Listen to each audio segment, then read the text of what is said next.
ಎಲ್ಲ ಗೃಹಲಕ್ಷ್ಮಿಗೂ ಕೂಡ ಸಿಹಿ ಸುದ್ದಿ. 4,000 ರೂಪಾಯಿವರೆಗೂ ಬಾಕಿ ಹಣ ಒಂದು ಕಡೆಗೆ ಜಮೆ ಆಗ್ತಿದೆ, ಇನ್ನೊಂದು ಕಡೆಗೆ ಯಾರಿಗೆಲ್ಲ ಹಣ ಬಂದಿಲ್ಲ ನೋಡಿ ಅವ್ರಿಗೂ ಕೂಡ ಹಣ ಜಮೆ ಆಗ್ತಿದೆ ವೀಕ್ಷಕರೇ. ಸೊ ನಿಮ್ಮ ಅಕೌಂಟ್ಗೆ ಇನ್ನೂ ಕೂಡ ಹಣ ಬಂದಿಲ್ವಾ? ಹಾಗಾದ್ರೆ ಯಾವಾಗ ಬರುತ್ತೆ, ನೀವೇನ್ ಮಾಡಬೇಕು? ಈ ವಿಡಿಯೋದಲ್ಲಿ ಎಲ್ಲಾ ಗೃಹಲಕ್ಷ್ಮರಿಗೆ ಇಂಪಾರ್ಟೆಂಟ್ ಅಪ್ಡೇಟ್ ಬಂದಿದೆ. ವಿಡಿಯೋನ ಪೂರ್ತಿಯಾಗಿ ಕೊನೆ ತನಕ ನೋಡ್ತಾ ಇರಿ ವೀಕ್ಷಕರೇ. ಇನ್ನೊಂದು ದೊಡ್ಡ ಗುಡ್ ನ್ಯೂಸ್ ಏನಪ್ಪಾ ಅಂದ್ರೆ 50,000 ನಿವೇಶನ ಹಂಚಿಕೆ ಮಾಡಲಾಗುತ್ತೆ ವೀಕ್ಷಕರೇ. ಸರ್ಕಾರದಿಂದ ಭೂಮಿ ಗ್ಯಾರಂಟಿ ಅಂತಾನೆ ಹೇಳಬಹುದು. ಖಾಲಿ ಇರುವ ಸರ್ಕಾರಿ ಜಮೀನುಗಳನ್ನ ಗುರುತಿಸಿ ನಿವೇಶನ ರಚನೆಗೆ ಕಂದಾಯ ಇಲಾಖೆ ಅಧಿಕಾರಿಗಳಿಗೆ ಡಿಸಿಎಂ ಡಾಕ್ಟರ್ ಜಿ ಪರಮೇಶ್ವರ್ ಅವರು ಸೂಚನೆಯನ್ನ ಕೊಟ್ಟಿದ್ದಾರೆ ವೀಕ್ಷಕರೇ. 50,000 ನಿವೇಶನಗಳು ಸೈಟ್ ಗಳನ್ನ ಹಂಚಿಕೆ ಮಾಡಲಾಗುತ್ತೆ. ಇದ್ರ ಬಗ್ಗೆ ಅಪ್ಡೇಟ್ ನೋಡೋಣ. ಇನ್ನು ಪಿಂಚಣಿ ಹಣದ ಬಗ್ಗೆ ಕೂಡ ಅಪ್ಡೇಟ್ ಬಂದಿದೆ. ದಾಖಲೆಗಳನ್ನ ಪರಿಶೀಲನೆ ಮಾಡಲಾಗ್ತಾ ಇದೆ. ಅರ್ಹರಿದ್ರೆ ಮತ್ತೆ ಪಿಂಚಣಿ ಪಾವತಿ ಮಾಡ್ತೀವಿ ಅಂತ ಡಿಸಿಎಂ ಆದಂತವರು ಡಾಕ್ಟರ್ ಪರಮೇಶ್ವರ್ ಅವರು ಒಂದು ಹೇಳಿಕೆಯನ್ನ ಕೊಟ್ಟಿರುವಂತದ್ದು. ನೀವು ಕೂಡ ಪಿಂಚಣಿದಾರರಾಗಿದ್ರೆ, ಪಿಂಚಣಿ ಪಡ್ಕೋತಾ ಇದ್ರೆ ವಿಡಿಯೋನ ಪೂರ್ತಿಯಾಗಿ ನೋಡಿ. ಯಾವ ತರ ಮರು ಅರ್ಜಿ ಹಾಕಬೇಕಾಗುತ್ತೆ, ನೀವು ಯಾವ ತರ ದಾಖಲೆಗಳನ್ನ ಸಲ್ಲಿಸಬೇಕು ಅದನ್ನು ಕೂಡ ನೋಡೋಣ. ಇನ್ನು ರೇಷನ್ ಕಾರ್ಡ್ ಇದ್ದವರಿಗೆ, ಬಿಪಿಎಲ್ ಕಾರ್ಡ್ ಇದ್ದವರಿಗೆ, ಅನ್ನಭಾಗ್ಯ ಫಲಾನುಭವಿಗಳಿಗೂ ಕೂಡ ಭರ್ಜರಿ ಗುಡ್ ನ್ಯೂಸ್ ಬಂದಿದೆ. ಒಂದಲ್ಲ ಎರಡಲ್ಲ, ಒಟ್ಟು 4 ದೊಡ್ಡ ಸಿಹಿ ಸುದ್ದಿ. ಕರ್ನಾಟಕ ರಾಜ್ಯದಂತ ಎಲ್ಲಾ ಗೃಹಲಕ್ಷ್ಮರಿಗೆ ಆಗಿರ್ಬೋದು ಮತ್ತೆ ಎಲ್ಲಾ ರೇಷನ್ ಕಾರ್ಡ್ ಇದ್ರಿಗೂ ಕೂಡ ಗುಡ್ ನ್ಯೂಸ್ ಇದೆ. ಹಾಗೂ ನಮ್ಮ ಕರ್ನಾಟಕದಲ್ಲಿ ಮತ್ತೆ ಮುಂದಿನ 4 ದಿನಗಳ ಕಾಲ ಈ ಜಿಲ್ಲೆಗಳಲ್ಲಿ ಭಾರಿ ಮಳೆ ಅಂತಾನೆ ಹೇಳ್ಬಹುದು ವೀಕ್ಷಕರೇ. 4 ದಿನಗಳ ಕಾಲ ಗುಡುಗು ಸಿಡಿಲು ಸಮೇತ ಮಳೆ ಆಗ್ತಿದೆ. ಸೊ ಯಾವೆಲ್ಲ ಜಿಲ್ಲೆಗಳಿಗೆ ಅಲರ್ಟ್ ಕೊಡಲಾಗಿದೆ, ಇವತ್ತಿನಿಂದ 4 ದಿನಗಳ ಕಾಲ ಮಳೆ ಅಂತ ಹೇಳ್ಬೋದು. ಸೊ ಯಾವೆಲ್ಲ ಜಿಲ್ಲೆಗಳಿಗೆ ಅಲರ್ಟ್ ಇದೆ ಅದನ್ನು ಕೂಡ ನಾವು ನಿಮಗೆ ಈ ಒಂದು ಮಾಹಿತಿಯನ್ನ ಕೊಟ್ಟಿದ್ದೇವೆ. ವಿಡಿಯೋನ ಪೂರ್ತಿಯಾಗಿ ಕೊನೆ ತನಕ ನೋಡ್ತಾ ಇರಿ. ಮೊದಲಿಗೆ ನೀವು ಗೃಹಲಕ್ಷ್ಮಿ ಫಲಾನುಭವಿಗಳಾಗಿದ್ರೆ, ರೇಷನ್ ಕಾರ್ಡ್ ಹೊಂದಿದ್ರೆ ದಯವಿಟ್ಟು ವಿಡಿಯೋಗೆ ಒಂದು ಲೈಕ್ ಮಾಡೋದ್ರ ಮೂಲಕ ಈ ವಿಡಿಯೋಗೆ ಒಂದು ಸಪೋರ್ಟ್ ಮಾಡಿ. ಪ್ರತಿಯೊಬ್ಬರು ಕೂಡ ಬೇಗನೆ ವಿಡಿಯೋಗೆ ಲೈಕ್ ಮಾಡಿ. ಹಾಗೂ ಕಮೆಂಟ್ ಬಾಕ್ಸ್ ಅಲ್ಲಿ ನಾವು ಕೇಳೋ ಪ್ರಶ್ನೆಗೆ ದಯವಿಟ್ಟು ಕಮೆಂಟ್ ಮಾಡಿ. ನಿಮಗೆ 32ನೇ ಕಂತಿನ ಗೃಹಲಕ್ಷ್ಮಿ ಹಣ ಜಮೆ ಆಗಿದೆ ಅಕೌಂಟ್ಗೆ. ಯಾಕಂದ್ರೆ ತುಂಬಾ ಜನ ಹಣ ಬಂದಿಲ್ಲ ಅಂತ ಕಮೆಂಟ್ ಮಾಡ್ತಿದ್ದಾರೆ, ಕೆಲವರು ಮಾತ್ರ ಹಣ ಬಂದಿದೆ ಅಂತ ಕಮೆಂಟ್ ಗಳನ್ನ ಮಾಡ್ತಿರುವಂತದ್ದು ವೀಕ್ಷಕರೇ. ಸೊ 32ನೇ ಕಂತು ಹಣ ಈಗ ಜಮೆ ಪ್ರಕ್ರಿಯೆ ಪ್ರಾರಂಭವಾಗಿದೆ. ಸೊ ನಿಮ್ಮ ಅಕೌಂಟ್ಗೆ ಹಣ ಬರಬೇಕಂದ್ರೆ ಇನ್ನು 1 ವಾರದಲ್ಲಿ ಹಣ ಜಮೆ ಆಗುವ ಸಾಧ್ಯತೆ ಕೂಡ ಇರುವಂತದ್ದು ವೀಕ್ಷಕರೇ. ಹೌದು, ಎಲ್ಲ ಗೃಹಲಕ್ಷ್ಮಿಯರಿಗೂ ಕೂಡ ಇದೇ ಒಂದು 25ನೇ ತಾರೀಕಿನ ಒಳಗೆ 32ನೇ ಕಂತು ಹಣ ಜಮೆ ಆಗ್ತಿದೆ. ಇನ್ನು ವರಮಹಾಲಕ್ಷ್ಮಿ ಹಬ್ಬ, ರಕ್ಷಾ ಬಂಧನ ಹಬ್ಬ, ಸಾಲು ಹಬ್ಬಗಳು, ಗಣೇಶ ಚತುರ್ಥಿ, ದಸರಾ ಹಬ್ಬ, ಈ ತರ ಹಬ್ಬಗಳು ಶುರು ಆಗ್ತಿದ್ದಾವೆ. ಸೊ ಹಬ್ಬಗಳ ಸಾಲಿನಲ್ಲಿ ಗೃಹಲಕ್ಷ್ಮಿಯರಿಗೆ ಮತ್ತೆ ಹಣ ಜಮೆ ಆಗುವ ಸಾಧ್ಯತೆ ಕೂಡ ಒಂದು ಕಡೆಗೆ ಇರುವಂತದ್ದು. ಯಾಕಂದ್ರೆ ಪ್ರತಿ ಬಾರಿ ಕೂಡ ಹಬ್ಬಗಳ ಸಂದರ್ಭದಲ್ಲಿ ಗೃಹಲಕ್ಷ್ಮಿ ಹಣ ಖಾತೆಗೆ ಜಮೆ ಆಗೋದ್ರ ಮೂಲಕ ಗೃಹಲಕ್ಷ್ಮಿಯರ ಮುಖದಲ್ಲಿ ಒಂದು ನಗುವನ್ನು ನಾವು ನೋಡೋದಕ್ಕೆ ಕಂಡಿದ್ವಿ. ಲಾಸ್ಟ್ ಟೈಮ್ ಕೂಡ ಪ್ರತಿ ವರ್ಷ ಕೂಡ ಇದೇ ತರ ಆಗಿದೆ. ಸೊ ಈ ಬಾರಿನೂ ಕೂಡ ಅದೇ ಪ್ರಕಾರ ಆಗ್ಬೋದು. ಈಗಾಗಲೇ ಕಳೆದ 15 ದಿನದ ಗ್ಯಾಪ್ ಅಲ್ಲಿ 2 ಬಾರಿ ಒಟ್ಟು 4,000 ರೂಪಾಯಿ ಹಣವನ್ನ ಬಿಡುಗಡೆ ಮಾಡಲಾಗಿದೆ. ಮುಖ್ಯಮಂತ್ರಿ ಡಿ ಕೆ ಶಿವಕುಮಾರ್ ಸರ್ ಅವರು ಈ ಬಾರಿ ಹಣವನ್ನ ಬಿಡುಗಡೆ ಮಾಡ್ತಾ ಇರುವಂತದ್ದು. ಸೊ ಇದು ದೊಡ್ಡ ಒಂದು ಗುಡ್ ನ್ಯೂಸ್ ಅಂತಾನೆ ಹೇಳ್ಬೋದು. ಎಲ್ಲಾ ಗೃಹಲಕ್ಷ್ಮಿರಿಗೂ ಕೂಡ ಹಣ ಜಮೆ ಆಗ್ತಿದೆ. ಇನ್ನು ಬಾಕಿ ಕಂತು ಕೂಡ ಹಣ ಜಮೆ ಆಗುತ್ತೆ. ಗೃಹಲಕ್ಷ್ಮಿಯರಿಗೆ ಈಗಾಗಲೇ 32ನೇ ಕಂತು ಅಂದ್ರೆ 64,000 ರೂಪಾಯಿವರೆಗೂ ಹಣವನ್ನ ಹಾಕಲಾಗಿದೆ. ಯಾರಿಗೆಲ್ಲ 30, 31, 32 ಈ 3 ಕಂತು ಹಣ ಇನ್ನೂ ಕೂಡ ಬಂದಿಲ್ಲ, ಕೆಲವರಿಗೆ 32ನೇ ಕಂತು ಇನ್ನೂ ಕೂಡ ಬರೋದು ಬಾಕಿ ಇದೆ. ಯಾರಿಗೆಲ್ಲ 30, 31 ಕಂತು ಹಣ ಬಂದಿಲ್ಲ ನೋಡಿ, ಅಂತವರು ನಿಮ್ಮ ಬ್ಯಾಂಕ್ ಅಕೌಂಟ್ ಒಮ್ಮೆ ಬಾರಿ ಚೆಕ್ ಮಾಡ್ಕೊಳ್ಳಿ. ಎರಡನೇದಾಗಿ ನಿಮ್ಮ ಬ್ಯಾಂಕ್ ಅಕೌಂಟ್ಗೆ ಆಧಾರ್ ಸೀಡಿಂಗ್ ಆಗಿದೆಯಲ್ವೋ ಚೆಕ್ ಮಾಡ್ಕೊಳ್ಳಿ ವೀಕ್ಷಕರೇ. ಇನ್ನು 3ನೇದಾಗಿ ನೀವು ತೆರಿಗೆ ಪಾವತಿ ಮಾಡ್ತಾ ಇದ್ರೆ, GST ರಿಟರ್ನ್ಸ್ ಮಾಡ್ತಿದ್ರೆ, ಅಥವಾ ಯಾರಾದ್ರೂ ಗೃಹಲಕ್ಷ್ಮಿಯರು ಮೃತಪಟ್ಟಿದ್ರೆ ಅಂತವರಿಗೆ ಹಣ ಬರೋದು ನಿಲ್ಲಿಸಲಾಗಿದೆ ಅಂತಾನೂ ಕೂಡ ಇಲ್ಲಿ ಹೇಳಲಾಗಿದೆ. ಇನ್ನು ಮರು ಅರ್ಜಿ ಪ್ರಕ್ರಿಯೆ ಮೂಲಕ ಮನೆ ಬಾಗಿಲಿಗೆ ಅರ್ಜಿ ನಮೂನೆ ಕಳಿಸಲಾಗುತ್ತೆ. ಸರ್ಕಾರದಿಂದ ಸಿಬ್ಬಂದಿಗಳಾಗಿರ್ಬೋದು, ಅಂಗನವಾಡಿ ಕಾರ್ಯಕರ್ತೆಯರು ಗೃಹಲಕ್ಷ್ಮಿಯರ ಒಂದು ಮರು ಅರ್ಜಿ ಪ್ರಕ್ರಿಯೆಯಲ್ಲಿ ಭಾಗಿಯಾಗಲಿದ್ದಾರೆ. ಸೊ ನೀವು ನಿಮ್ಮ ಆಧಾರ್ ಕಾರ್ಡ್, ರೇಷನ್ ಕಾರ್ಡ್, ನಿಮ್ಮ ಮೊಬೈಲ್ ಸಂಖ್ಯೆ, ನಿಮ್ಮ ಭಾವಚಿತ್ರದ ಫೋಟೋ ಹಾಗೂ ನಿಮ್ಮ ಒಂದು ವೋಟರ್ ID ಕಾರ್ಡ್ ಕೂಡ ವೀಕ್ಷಕರೇ ಎಲ್ಲ ದಾಖಲೆಗಳನ್ನ ರೆಡಿ ಇಟ್ಕೊಳ್ಳಿ. SIR ಪ್ರಕ್ರಿಯೆ ಮುಗಿದ ತಕ್ಷಣ ಗೃಹಲಕ್ಷ್ಮಿಯರ ಮರು ಅರ್ಜಿ ಮರು ಪರಿಶೀಲನೆ ಕಾರ್ಯ ಕೂಡ ಪ್ರಾರಂಭವಾಗಲಿದೆ. SIR ಪ್ರಕ್ರಿಯೆ ಮುಗಿದ ಬಳಿಕ ನೀವು ಬಯೋಮೆಟ್ರಿಕ್ ಕೂಡ ಗೃಹಲಕ್ಷ್ಮಿ ಯೋಜನೆಗೆ ಕೊಡಬೇಕಾಗುತ್ತೆ. ಸೊ ಬಯೋಮೆಟ್ರಿಕ್ ಕೊಡೋದ್ರ ಮೂಲಕ ಆಗಿರ್ಬೋದು, ಮತ್ತು ನಿಮ್ಮ ರೇಷನ್ ಕಾರ್ಡ್ ನ ಡೇಟಾಬೇಸ್ ನ ಆಧಾರದ ಮೇಲೆ, ಮತ್ತು ಆಹಾರ ಇಲಾಖೆಯಲ್ಲೂ ಕೂಡ ನಿಮ್ದು ಬಯೋಮೆಟ್ರಿಕ್ ಇದ್ರೆ ಅಥವಾ ಒಂದು ಆಹಾರ ಇಲಾಖೆಯಲ್ಲಿ ನಿಮ್ಮ ಇನ್ಫಾರ್ಮೇಶನ್ ಇದ್ರೆ ಅದನ್ನು ಕೂಡ ಚೆಕ್ ಮಾಡಲಾಗುತ್ತೆ ಅಂತ ಇಲ್ಲಿ ಹೇಳಲಾಗಿದೆ. SIR ಪ್ರಕ್ರಿಯೆಯಿಂದ 1 ಕೋಟಿಗೂ ಹೆಚ್ಚು ಮತದಾರರ ಹೆಸರು ಡಿಲೀಟ್ ಆಗುವ ಸಾಧ್ಯತೆ ಇದೆ. ಯಾರದ್ದು ಮತಪಟ್ಟಿಯಿಂದ ಹೆಸರು ಡಿಲೀಟ್ ಆಗುತ್ತೆ, ಯಾರದ್ದು ಮತದಾನದ ಹಕ್ಕು ಇರೋದಿಲ್ಲ, ಅವರಿಗೆ ಗೃಹಲಕ್ಷ್ಮಿ ಹಣ ಬರೋದಿಲ್ಲ ಮತ್ತು ರೇಷನ್ ಕಾರ್ಡ್ ಲಾಭ ಸಿಗಲ್ಲ, ಸರ್ಕಾರದ ಪಿಂಚಣಿ ಹಣನೂ ಬರಲ್ಲ, ಯಾವುದೇ ಯೋಜನೆಗಳ ಲಾಭ ಕೂಡ ಸಿಗೋದಿಲ್ಲ. ಇದು ನಾವು ಹೇಳ್ತಾ ಇಲ್ಲ, ನಮ್ಮ ಮುಖ್ಯಮಂತ್ರಿ ಡಿ ಕೆ ಶಿವಕುಮಾರ್ ಸರ್ ಅವರಿಗೆ ಒಂದು ಹೇಳಿಕೆಯನ್ನ ಕೊಟ್ಟಿರುವಂತದ್ದು. ಸೊ ವೀಕ್ಷಕರೇ, ಪ್ರತಿಯೊಬ್ಬರು ಕೂಡ ಮತಪಟ್ಟಿಯಲ್ಲಿ ನಿಮ್ಮ ಹೆಸರು ಉಳಿಸಿಕೊಳ್ಬೇಕು, ಮತಪಟ್ಟಿಯಲ್ಲಿ ನಿಮ್ಮ ಹೆಸರು ಇದೆಯಲ್ಲೋ ಅಂತ ಚೆಕ್ ಮಾಡಬೇಕು. ಸೊ ಇದೆಲ್ಲ ಕೂಡ ಒಂದು ಕಡ್ಡಾಯ ಮಾಡಲಾಗ್ತಾ ಇದೆ. ಇನ್ನು ಎಲ್ಲಾ ಗೃಹಲಕ್ಷ್ಮಿಯರ ಮರು ಅರ್ಜಿ ಪ್ರಕ್ರಿಯೆ ಕೂಡ ಪ್ರಾರಂಭವಾಗುತ್ತೆ. ಇದು ಕೂಡ ಒಂದು ಕಡೆಗೆ ಗುಡ್ ನ್ಯೂಸ್ ಅಂತಾನೆ ಹೇಳ್ಬೋದು. ಇನ್ನೊಂದು ಕಡೆಗೆ ಹೇಳ್ಬೇಕಂದ್ರೆ ನಮ್ಮ ರಾಜ್ಯಾದ್ಯಂತ ಎಲ್ಲಾ ಜಿಲ್ಲೆಯಲ್ಲೂ ಕೂಡ, ಅಂದ್ರೆ ಪ್ರತಿ ಜಿಲ್ಲೆಯಲ್ಲೂ ಕೂಡ ಬರೋಬ್ಬರಿ ಒಂದಲ್ಲ ಎರಡಲ್ಲ 50,000 ನಿವೇಶನವನ್ನ ಬಡವರಿಗೆ ಹಂಚಿಕೆ ಮಾಡೋದಾಗಿ ಡಿಸಿಎಂ ಆದಂತವರು ಡಾಕ್ಟರ್ ಜಿ ಪರಮೇಶ್ವರ್ ಸರ್ ಅವರು ಒಂದು ಹೇಳಿಕೆಯನ್ನ ಕೊಟ್ಟಿದ್ದಾರೆ. ಸದ್ಯಕ್ಕೆ ಬರ್ತಾ ಇರೋ ದೊಡ್ಡ ಒಂದು ಸಿಹಿ ಸುದ್ದಿ ಅಂತ ಹೇಳ್ಬೋದು. ರಾಜ್ಯ ಸರ್ಕಾರದಿಂದ ಚುನಾವಣಾ ಪ್ರಣಾಳಿಕೆಯಲ್ಲಿ ಘೋಷಣೆ ಮಾಡಿದಂತೆ ಕಾಂಗ್ರೆಸ್ ಸರ್ಕಾರ ಪ್ರತಿ ಜಿಲ್ಲೆಯಲ್ಲಿ 50,000 ಜನರಿಗೆ ನಿವೇಶನ ಹಂಚಿಕೆ ಮಾಡಲು ಮುಂದಾಗಿದ್ದು, ಉಪಮುಖ್ಯಮಂತ್ರಿ ಆದಂತವರು ಡಾಕ್ಟರ್ ಜಿ ಪರಮೇಶ್ವರ್ ಅವರು ನಮ್ಮ ರಾಜ್ಯದಲ್ಲಿ ಖಾಲಿ ಇರುವ ಸರ್ಕಾರಿ ಜಮೀನುಗಳನ್ನ ಗುರುತಿಸಿ ನಿವೇಶನ ರಚನೆ ಮಾಡಿ ನಂತರ ಅವುಗಳನ್ನ ವಿತರಣೆ ಮಾಡೋದರ ಬಗ್ಗೆ, ಹಂಚಿಕೆ ಮಾಡೋದರ ಬಗ್ಗೆ ಕೂಡ ಒಂದು ಸುಳಿವನ್ನ ಕೊಟ್ಟಿದ್ದಾರೆ. ವೀಕ್ಷಕರೇ, ಕಾಂಗ್ರೆಸ್ ಸರ್ಕಾರ ಅಧಿಕಾರಕ್ಕೆ ಬರುವ ಮುನ್ನ ಚುನಾವಣಾ ಪ್ರಣಾಳಿಕೆಯಲ್ಲೂ ಕೂಡ ರಾಜ್ಯದ ವಸತಿ ರಹಿತರಿಗೆ, ಮನೆ ಇಲ್ಲದವರಿಗೆ ನಿವೇಶನ ನೀಡೋದಾಗಿ ಘೋಷಣೆ ಕೂಡ ಮಾಡಿತ್ತು. ಅದರಂತೆ ನಮ್ಮ ರಾಜ್ಯದಲ್ಲಿ ಪ್ರತಿ ಜಿಲ್ಲೆಯಲ್ಲೂ ಕೂಡ 50,000 ನಿವೇಶನಗಳು, ನೋಡಿ ಪ್ರತಿ ಜಿಲ್ಲೆಯಲ್ಲೂ 50,000 ನಿವೇಶನಗಳನ್ನ ಹಂಚಿಕೆ ಮಾಡಲು ಸರ್ಕಾರ ಉದ್ದೇಶಿಸಿದೆ.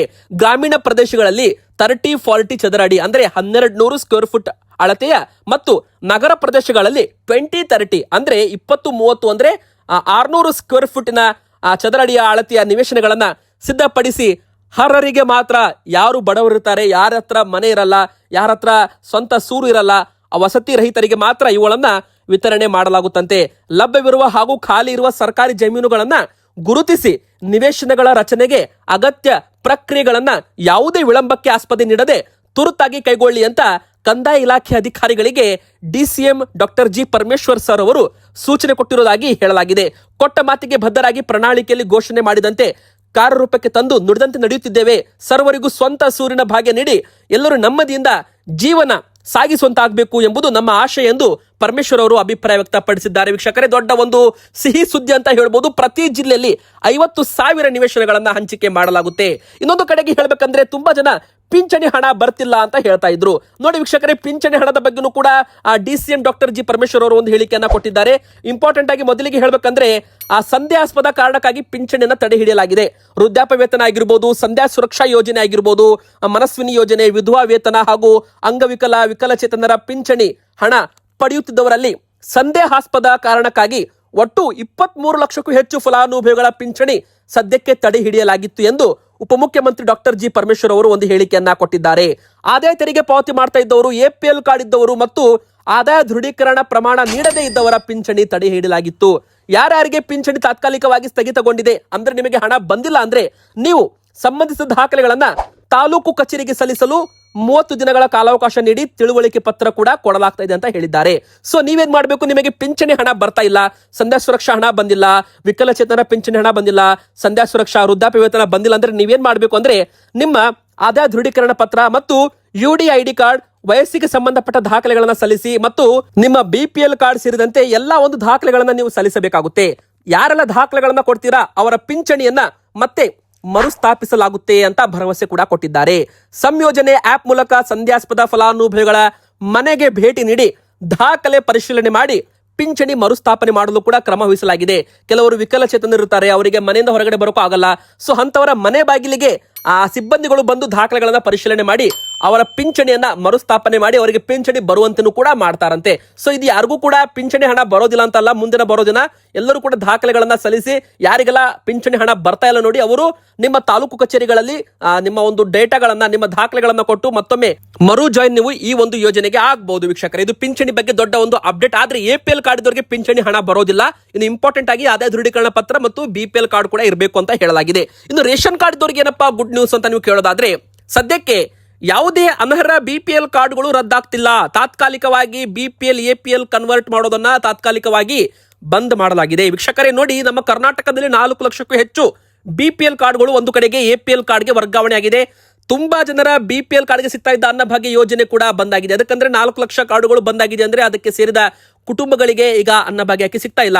ಇನ್ನುಳಿದ 3 ಲಕ್ಷ ಕಾರ್ಡುಗಳು ಕೂಡ ಈಗ ಸದ್ಯಕ್ಕೆ ರದ್ದಾಗಬೇಕಾಗಿತ್ತು. ಆದ್ರೆ ಸರ್ಕಾರ ಮತ್ತೊಮ್ಮೆ ದಾಖಲೆಗಳನ್ನ ಪರಿಶೀಲನೆ ಮಾಡಿ ನೈಜ ಫಲಾನುಭವಿಗಳಿಗೆ ತೊಂದರೆ ಆಗಬಾರ್ದಂತ ಸೊ ಈ ಒಂದು ಕಾರಣಕ್ಕೆ ಯಾವುದೇ ಕಾರಣಕ್ಕೂ ಸದ್ಯಕ್ಕೆ ಈ ಒಂದು BPL ಕಾರ್ಡ್ ರದ್ದತಿ ಬೇಡ ಅಂತ ಆಹಾರ ಸಚಿವರು ಒಂದು ಹೇಳಿಕೆಯನ್ನ ಕೊಟ್ಟಿರುವಂತದ್ದು. ವೀಕ್ಷಕರೇ, ಇನ್ನು ಎರಡನೇದಾಗಿ ಹೇಳ್ಬೇಕಂದ್ರೆ ಮುಂದಿನ ಬರೋ ದಿನ ಸೆಪ್ಟೆಂಬರ್ 31ನೇ ತಾರೀಕಿನ ಒಳಗೆ ಪ್ರತಿಯೊಬ್ಬರು ಕೂಡ ಕಡ್ಡಾಯವಾಗಿ KYC ಮಾಡಿಸಬೇಕು.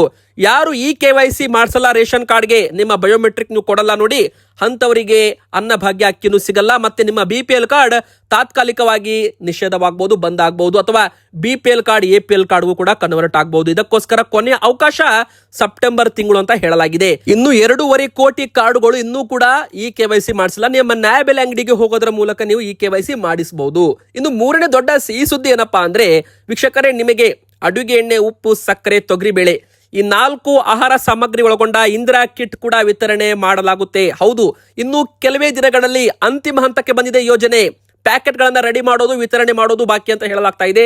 ಸೊ ಇನ್ನು 1-2 ತಿಂಗಳಲ್ಲಿ ಅನ್ನಭಾಗ್ಯ ಅಕ್ಕಿ ಜೊತೆಗೆ ನಿಮಗೆ ಇತ್ತ ಇಂದಿರಾ ಫುಡ್ ಕಿಟ್ ಕೂಡ ವಿತರಣೆ ಆಗುವ ಸಾಧ್ಯತೆ ಕಂಡು ಬರ್ತಾ ಇದೆ. ಸೊ ಯಾರೆಲ್ಲ ಈ KYC ಮಾಡಿಸಲ್ಲ ನೋಡಿ, ಅವರಿಗೆ ಇಂದಿರಾ ಕಿಟ್ ವಿತರಣೆ ಸಿಗೋದಿಲ್ಲ ಅಂತಾನು ಕೂಡ ಹೇಳ್ಬೋದು. ಸೊ ಈ KYC ಕಡ್ಡಾಯ. ಅನ್ನಭಾಗ್ಯ ಅಕ್ಕಿ ಪಡ್ಕೋಬೇಕು, ಇಂದಿರಾ ಕಿಟ್ ಯೋಜನೆ ಪಡ್ಕೋಬೇಕು ಅಂದ್ರೆ ಈ KYC ಕಡ್ಡಾಯ ಮಾಡಲಾಗ್ತಾ ಇದೆ. ಇನ್ನು ಅಕ್ಕಿ ಮತ್ತು ರಾಗಿ ಸದ್ಯಕ್ಕೆ ವಿತರಣೆ ಮಾಡಲಾಗ್ತಾ ಇದೆ. ನಿಮ್ಗೆ ಗೊತ್ತಿರಬಹುದು, ಕೇಂದ್ರ ಸರ್ಕಾರವು ಕೂಡ ರಾಗಿ ಮತ್ತು ಅಕ್ಕಿ 3 kg ರಾಗಿ 2 kg ಅಕ್ಕಿ ವಿತರಣೆ ಮಾಡಲಾಗ್ತಾ ಇದೆ. ಕರ್ನಾಟಕ ಸರ್ಕಾರದಿಂದ 5 kg ಹೆಚ್ಚುವರಿ ಅಕ್ಕಿಯನ್ನು ವಿತರಣೆ ಮಾಡಲಾಗ್ತಾ ಇದೆ. ಟೋಟಲ್ 7 kg ಅಕ್ಕಿ, 3 kg ರಾಗಿ ಈಗ ವಿತರಣೆ ಮಾಡಲಾಗ್ತಾ ಇದೆ. ಮುಂದಿನ ಬರೋ ದಿನ ಅಕ್ಕಿ ರಾಗಿ ಜೊತೆಗೆ ನಿಮಗೆ ಅಡುಗೆ ಎಣ್ಣೆ, ಉಪ್ಪು, ಸಕ್ಕರೆ, ತೊಗರಿಬೇಳೆ ಎಲ್ಲ ಆಹಾರ ಸಾಮಗ್ರಿಗಳು ಸಿಗಲಿದ್ದಾವೆ. ಇನ್ನು ಕರ್ನಾಟಕದಲ್ಲಿ ಮತ್ತೆ ದಿಢೀರ್ ಮಳೆ ಅಂತಾನೆ ಹೇಳ್ಬಹುದು ವೀಕ್ಷಕರೇ. ಹಾಗಾದ್ರೆ ಯಾವೆಲ್ಲ ಜಿಲ್ಲೆಗಳಿಗೆ ಮಳೆ ಅಲರ್ಟ್ ಬರಲಾಗಿದೆ? ನಮ್ಮ ರಾಜ್ಯದ ಕರಾವಳಿ, ಉತ್ತರ ಒಳನಾಡು ಹಾಗೂ ದಕ್ಷಿಣ ಒಳನಾಡಿನ ಹಲವು ಜಿಲ್ಲೆಗಳಲ್ಲಿ ಹವಾಮಾನದಲ್ಲಿ ಬದಲಾವಣೆ ಕಂಡು ಬರುವ ಸಾಧ್ಯತೆ ಇದೆ.